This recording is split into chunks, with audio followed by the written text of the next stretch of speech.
Sailburuordea. Biak elkarrekin, azkenean, zailtasun, lortu da proiektua guztiz istea, eta datorren astelenean jungo da boletinea, eta irailaren 20 arte eskaintzak egiteko epea izango da. Beraz, pazientzia izan duzutelako eskerrak eman, zebaraki proiektu hau askotan eskatutakoa dela, askotan landutakoa, eta oraingoan egi bihurtzeko asmotan gera. Eta azkeneko urratsa eman genuen astelean, gobernu batzordean izan zen onespena, eta dagoeneko martxa. Tramite administrazio guztiak martxan. Beraz, nik uste albiste hona dela, eta bi gauzangatik azpimarratu nahi nuke. Alde batetik, baldintza duin batzukin lan egingo dutelako hemen lan egiten duten guztiak, arrainaren prozesua bai izango da prozesu duin bat, baina baita ere saregileen ikuspegitik beste baldintza batzukin lan egingo dugu, eta azkeneak ondarruk duen ahalmena eta gaitasuna portu garrantzitsu bat izateko, baldintza hobeekin nik uste hori areagotu egingo dela, hori guretzako garrantzitsua da. Eta beste alde batetik baita ere herriaren ikuspegitik. Ze lortuko da baita ere herria eta portua integratuta egotea eta leku gehiago jasotzea. Beraz, bi gauzak guretzako garrantzitsuak, horiek jarri ditugu martxan proiektuan, eta ikusiko dugu ze nolakoa izango den proiektua, bideo txiki bat daukagu, eta gero aurkezpen bat egingo dugu, ikusteko ze fasetan nola egingo da, ze prozesua luzea izango da dakizuen bezala, baina espero dugu aktibitatea mantenduz, guztia aurrera eramateko gai izango gehala guztion artean. Beraz, eskerrak etortzegatik eta eskerrak pazientziagatik, eta orain ere pazientzi pixka bat gehiago tokatzen zaizue, ze obrak beti izaten dira komplikatuak. Baina jakinikan oberako izango dela, nik uste guztiok ados egongo gehala horretan. Eta berriro eskerrak eman nahi dizkiet, badakin interesailekoa diela biak, baina askotan portuak eta arrantza, azpiegiturak eta arrantza, erlazio komplikatu bat izaten dute, kasu honetan elkarrekin lan eginez nik uste posible egin dutela guzti hau, eta biei eskerrak eman nahi dizkiet gaur bereziki. Iruditzen bazaizue bideoarekin hasten geha, eta martxan jartzen dugu aurkezpen motako egin nahi dugun hau. Eta gero, galderak nahi badituzu egin eta baldin badaukagu kapazitatea erantzuteko, saiatuko geha baita ere erantzuten. Por tanto, muchísimas gracias a todos por acudir a esta convocatoria. Se hace realidad el proyecto que llevamos tantos años trabajando, vosotros demandándolo, nosotros intentando trabajarlo, trámites administrativos varios, con muchas dificultades, superados. Hoy la noticia es positiva. El lunes, sí, lo aprobamos en Consejo de Gobierno, el próximo lunes va a la Unión Europea, al diario de la Unión Europea, y se publicita, y hasta el día 20 de septiembre tenemos el plazo de recibir ofertas. A partir de ahí, evaluarlas y a trabajar. Por tanto, ya es una realidad y esperamos que dentro de 4 años, con un poco de paciencia, como requieren todas las obras, sea una realidad esta infraestructura, que es importante para el sector pesquero, importante para todas las areguillas, todas las rederas que trabajan ahí, que tengan unas mejores condiciones de trabajo, que bastante duro es el trabajo en sí mismo, para que las condiciones también mejoren un poco, y que además consigamos hacer una integración en lo que es Ondarroa de una forma más amable y más adecuada. Esos son los objetivos que nos hemos planteado y que os explicaremos de acuerdo con la presentación. Saiatuko naiz polikiago, gauza oso antzekoak esango ditu, baina polikiago esplikatzen PowerPoint honen bitartez.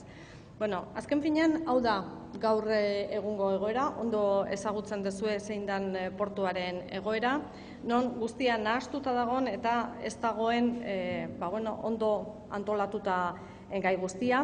Hor, dauzkatzue baita ere ze aktibitate egiten den bakoitzean, pixka bat deskargaguneak eta bar, aparkalekuak kamioientzako, hau da portuaren erdian gelditzen da, guztiak bistan eta herria gurutzatzen dute. Beste alde batetik gauden lekua, eraikin hau non baita ere kapitania dago, eta pixatzeko lekua, eta beste alde batetik aparkalekua daukagu, eta zerbitzuen gunea, eta esango genuke azken finean gasoila eta bar zerbitzua emateko. Hori da egoera. Zein dira arazo nagusiak, ederki dakizue. hotzaren katea hautsi egiten da, ze deskarga oantxe bertan ikusi dugu nola egiten da, hor portuan egiten da, langileentzako konplikatua da, ze distantzia handiak eraman behar dira, eta gaina hori, batez ere hotzaren kate hori hautsi egiten da. Beste alde batetikan, kaja guztiak, azken finean, hor egoten dira baita ere, gune horretan, ez daude babestuta eta portuaren erdian gelditzen dira. Eta noski, kamioiak ere, hor gune horretan ibiltzen dira, eta deskargaren oso alboan leno planoan ikusi dugun bezala. Eta herria eta portuaren artean nolabait badago muga bat. Muga bat hor autoak gelditzen dira baita ere, baina muga fisiko bat ere hor ikusi ahal izaten da egunero eta hortzen bertan daukagu. Konturatze baldin bagea hor badago gune bat, herriarentzako gune bat, ez dena erabiltzen beste ezertarako, eta gutxi gora bera 7.000 metro kuadro ditu.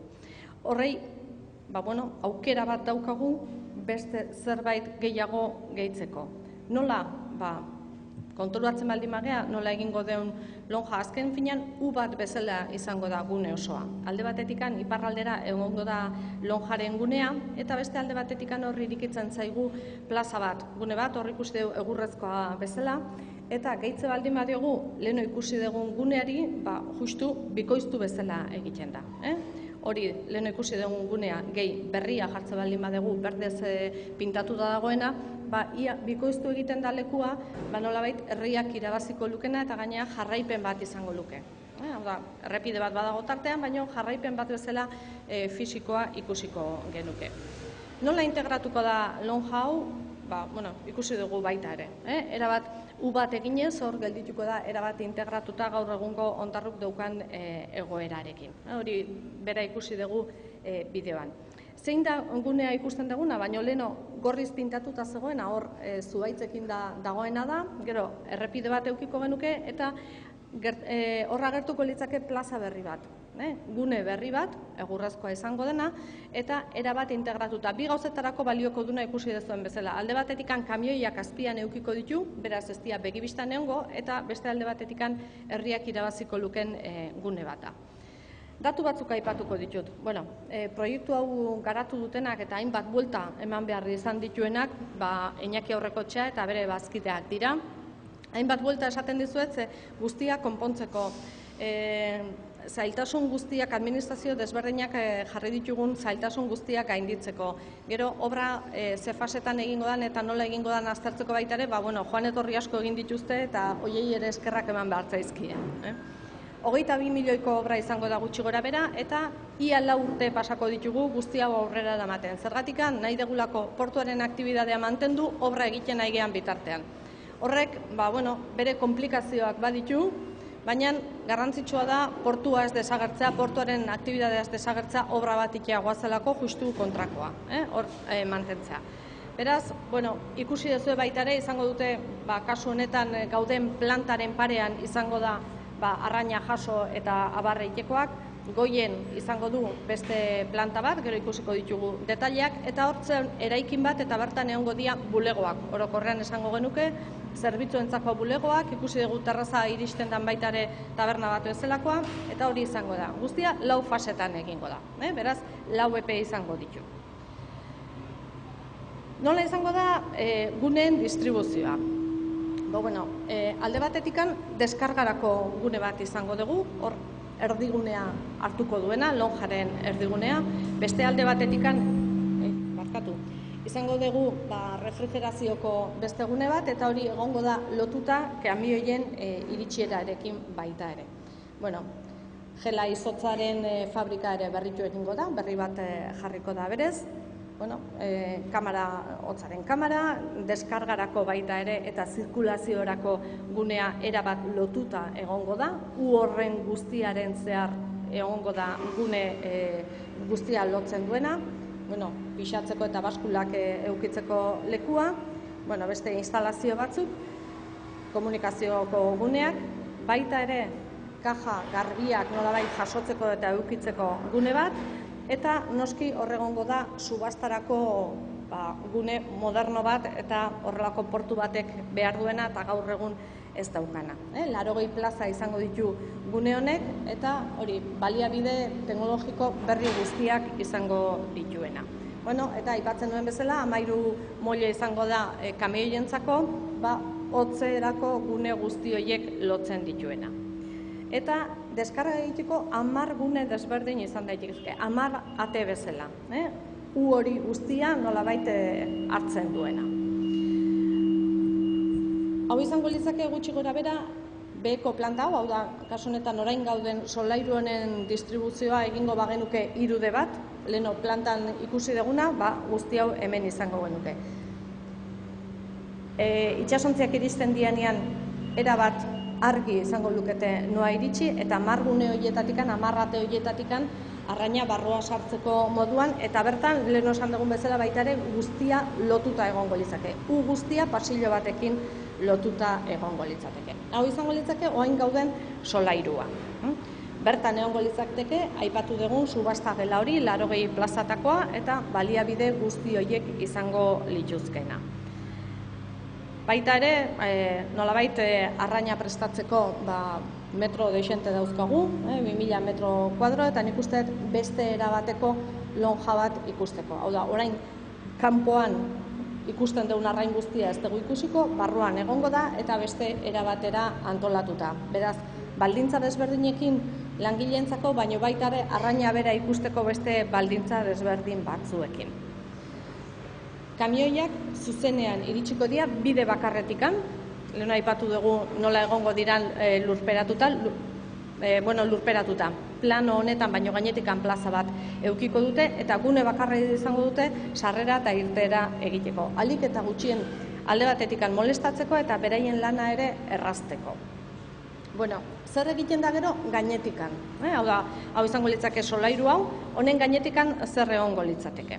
Bueno, alde batetikan izotzaren fabrika jarraitzen du, beste bigarren solairura iristen da baita ere, kajak garbitzeko eta baita ere hor mantentzeko gune handi bat egongo da saregileentzako leku bat, gaur egun ez daukatena eta ondo antolatutakoa, eta, gero beste zerbitzuak eta abar, eta gune publiko batzuk egongo dira. Alde batetikan udaletxearentzako gune polivalente bat, udaletxea berak erabakiko du zertarako nahi duen eta zertarako erabiliko duen.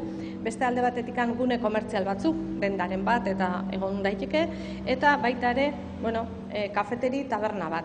Izango duena aldamenean terraza bat hor, nolabait estalpe baten azpian egongo dena, eta noski terraza bat jarri dezake baita ere estalpetikan kanporaldeno bideoan ikusi dugun bezala. Eta gainetikan, beste uaren, beste L-aren, ua ez, L-aren beste zatian, hor gune egurrezko hori egongo da, eta hor izango da nolabait herriak irabazten duen gune guzti hori. Kaletikan zuzenean sartu daiteke eta itsasoa hor goiko planta batetikan ikusteko moduan, portu osoa ikusteko moduan. Momentu honetan ez dagoena eta benetan izan daitekena hainbat ekitaldi eta ekimen martxan jartzeko gune interesgarri bat. Beti ere egurrezkoa pentsatuz, itsasontziaren oroimen hori ekartzeko burura eta eskailera batzuk ere badauzka, hartzen dioten, ez da hartzen. Hor, justu itxasora begira eskailera batzuk bezala, maila batzuk bezala izango ditu, baita ere, lasaiago egoteko hor zutikan egon ordez, eserita itxasoa begira, zergatik ez. Gero, ikusi duzue baita ere, dagoela gune bat bulegoentzako, eta bulegoen gune horrek ditu 3 planta desberdin.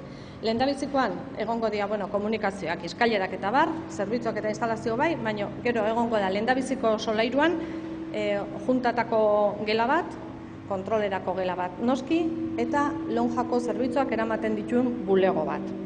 Bigarrenian, hain zuzen agertuko zaigu komertzializadoreentzako gune bat eta kofradiako bulegoak.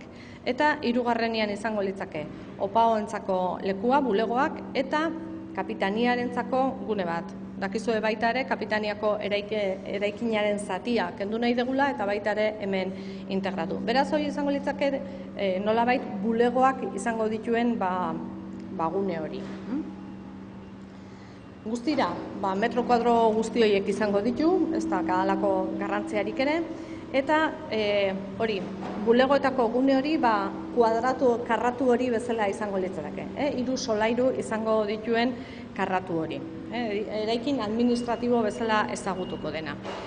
Eraikin honek, portuan gauden ezkeo, paol baten itxura izan dezake gauean, argiarekin, daukalako alako muro kortina esaten diote arkitektoak. Kanpotikan izango du gune bat, argia ematen duena, eta zerbait berezi bezala ikusi daitekena gauez.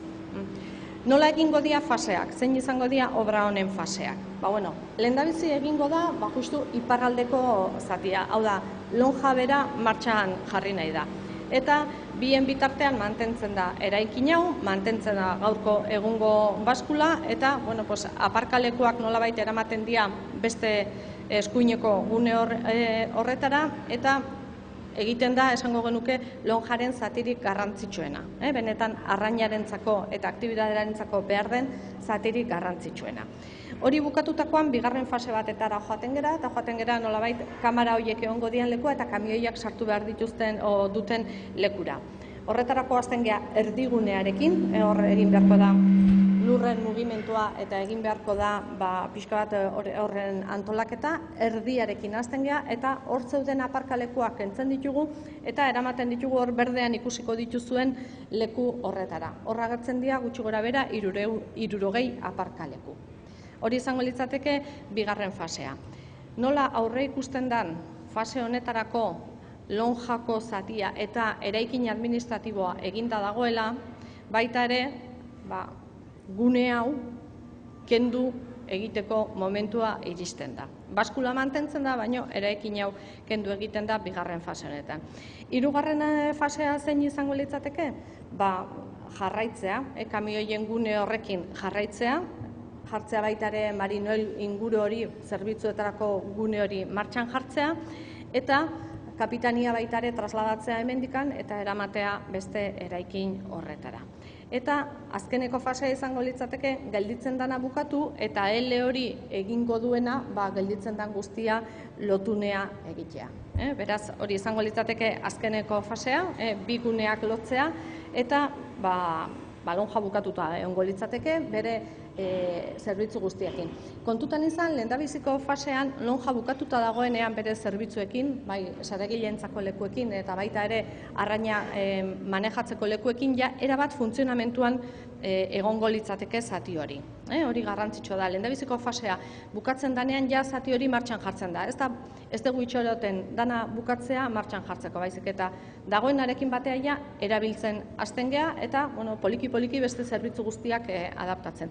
Badakit zailtasunak izango dituela eta komplikazioak izango ditula, baina gure helburua izango da, benetan gero esleituta gero obrak egin behar ditunarekin ondo adostea, fase guzti horiek ahalik eta ondoen egitea eta zuen aktibitatea gehiegi nahastu gabe. Nahasketa bat egongo da, baina gehiegi nahastu gabe eta ahalik eta baldintza onenekin egitea. Hori da 4 faseen helburua. Eta behin 4 urte pasatakoan, guztia ondo badoa eta espero dugu ala jotea, beste egoera batean izango ginateke hemen. Hau da, gutxi gora bera, espero duguna eta hau da planifikatuta daguna gaur egun. Eta nik ez daukat gauza gehiagirik esateko mendikan aurre, zuen galdera, si hay alguna pregunta, algún tema que os interese conocer más, si soy capaz de responder, os responderé, y si no, cualquiera de los que me acompañan seguro que es capaz de responderos. Bai.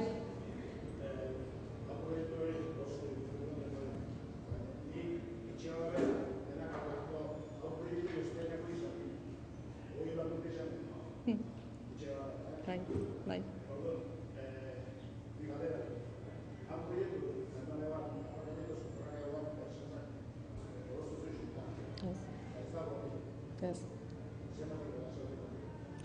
Bueno, egia da, gutxi gora bera 20 urte dira oso ondo gogoratzea, lehendabiziko proiektuekin hasi ginela. Bueno, kasu honetan egia esango dizut. Bi gauza zian, edo egiten genuen proiektu oso bat, guzti horrekin martxan bere aparkalekua eta guzti, eta horrek suposatzen zuen ez geneukan diru bat, egia esango dizut, edo eta itxarote genuen, edo esate genuen, benetan guretzako garrantzitsua portuaren aktibidadearentzako eta hondarruk daukan aktibidadearentzako lonja da garrantzitsua, baldintza, arrantzaleen baldintzak eta saregileen baldintzak hobetzea, eta lehentasun hori jarriz, gure ardura hori dalako, jakinikan ardura gurea eta gure eskumena hori dela, horrei eman diogu lehentasuna eta proiektua egitea eta martxan jartzea. Zuk diozun bezala, 20 urteia askotxo dia eta bada garaia. Parkinai irtenbide bat eman beharko zaiola? Seguro. Baina ez genuen nahi zan parkina gure eskumena ez izanikan. Eta gainea, azkenean kosto handi bat dalako guzti hori lurperatzea, proiektua egin gabe geratzea. Lehentasuna eman genien proiektua martxan jartzeari. Bai.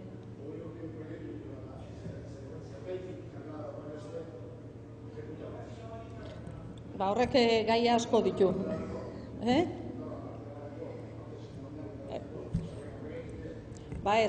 Zailtasun desberdinak. Zailtasun desberdinak egon dira, eta egia da, orain dela 20 urte ni ez negoen, baina 2005ean bai, eta orduan gogoratzen naiz ari ginela proiektu honekin. Alde batetikan, kontutan izan behar da, aktibidadearen ikuspegitikan bajura, altura, interes desberdinak badaudela, eta horiek uztartu egin behar diala, eta ez dira errexak, dakizuen bezala. Eta beste alde batetikan, administrazio desberdinak ere bagaude. Kapitania dela, gu gehala Jaurlaritza bezala, eta guztiok uztartu ere egin behar dira. Proiektua prest zegoenean, agian iritsi zitzaigun gaina krisi garaia eta aurrera egin ezin, eta azkenean finean, lortu dugunean adostasun osoa, administrazioen adostasuna eta dirua, oain guztia batea oain izan da. Eta horregatikan egia da 20 urte askotxo dela. Eta hori onartzen dugu, eta askotan etorri gehala baita ere gauza antzekoa kontatzea. Baina oain nahi genuen etorri esateko astelenean boletinean dago, eta irailean 20irako jakingo dugu nork egin nahi duen. Zuri.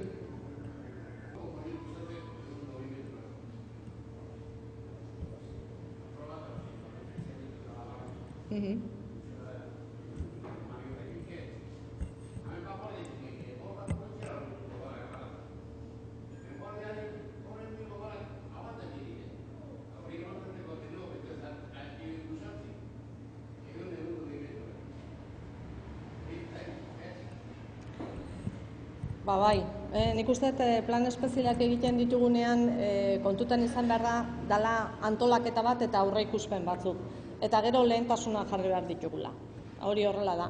Orduan, kasu honetan lehentasuna beti pentsatu da Ondarrun. Naiz eta hori garrantzitsua izan eta ez dut esaten ez dela garrantzitsua, lehentasuna beti administrazioak izan du hemen lonja dexente bat eukitzea eta benetan baldintza hobe batzukin lan egitea. Hori martxan dugunean ez dut esaten bestea erabat alboratu dugunikan, baina lehentasuna honei jarri dio. Gero, aztertu beharko da zer, nola eta noiz.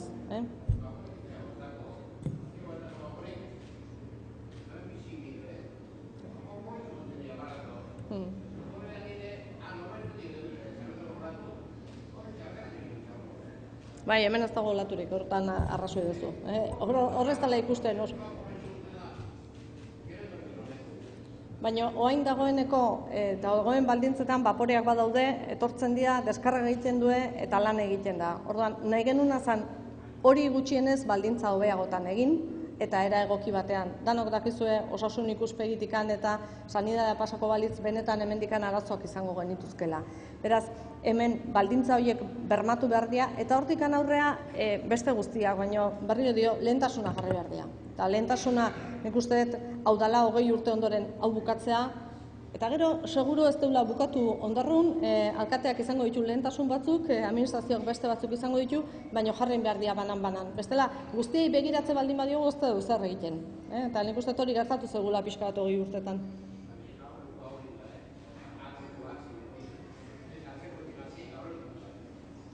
Bueno, hori batzuentzako lehentasuna bat izango da, beste batzuentzako beste izango da, hori.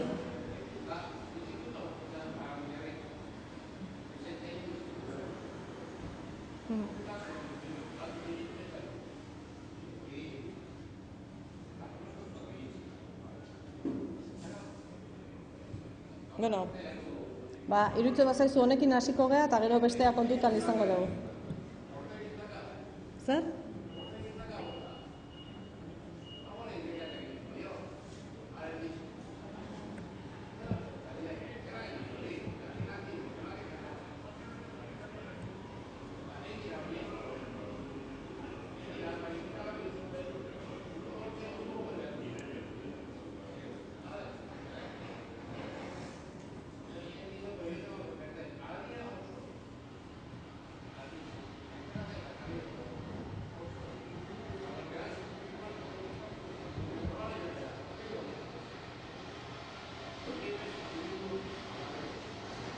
Baina, esan nahi detena da, seguru arrazoi daukazula zezuk lan egiten duzu hemen egunero. Baina proiektu honek baldintza horiek ez ditu aldatzen. Berdina mantentzen ditu, ez ditu aldatzen, ez hoberako eta ez txarrerako. En cambio, hemen egiten den lan guztia nik uste desente hobetzen dela. Beraz, berriro dio, seguru 1000 gauza daudela egiteko eta 1000 proiektu. Eta adostu genitzazke eta seguru 10ko zerrenda gutxien ezateako dela. Baina beharrezkoa dela iruditzen zaigu eta lehentasuna hemen jarri dago. Bai, ulertza izut, Vale, kontutan izango du. Besterik? Bueno, eskerrik asko guztioi etortzeagatik eta izango dugu aukera oraindik.